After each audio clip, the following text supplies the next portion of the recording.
Good morning, guys. It's Victor, Lakeland Car Keys, and I'm here. I got a story for you. I do this job on this 2001 Toyota Corolla. Now, I did this car maybe about 2 years ago. Made the gentleman a key. He only wanted one. And, you know, when I take a call, when I hang up the call, I send a picture of my business card. I send the car information and the prices that we discussed. So now, fast forward 2 years later, when he calls me, the text message pops up on the screen as a preview. So I know I've done this car before, and I have the date that we spoke that I did the car. So now I could go back into my key machine, into the history, and look up the key cuts. So 2 years ago, I didn't have this X-Horse Dolphin. I had my old Kawasaki SEC9 key machine. And so that does a real good job at maintaining the history, a little bit better than the Dolphin does. But I was oh, this car don't have no door handles. That's nice.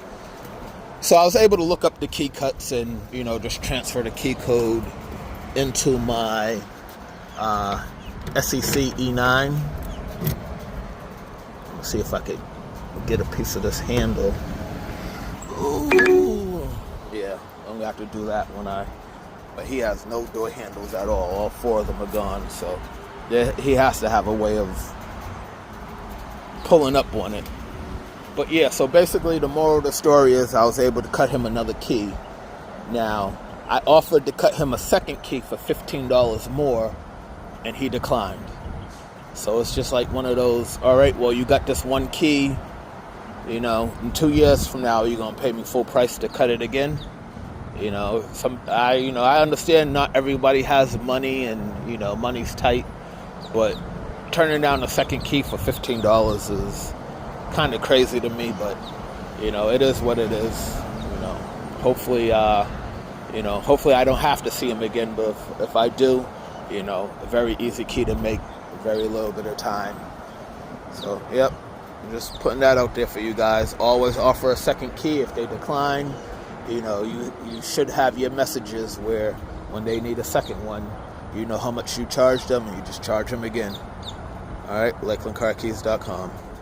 All right, so the guy just showed up and left. He paid. So apparently his key was just locked in the trunk. So, I mean, he could have just called for a lockout, but now he has his second key. So I don't get it, but, you know, good thing I didn't buy a key code or, you know, sit there and try to decode the key before he told me it was locked in the trunk. You know, had he told me, he called me last night, so had he told me the keys were locked in the trunk, maybe I would have just came out here and did a lockout for him, but who knows. But on to the next job.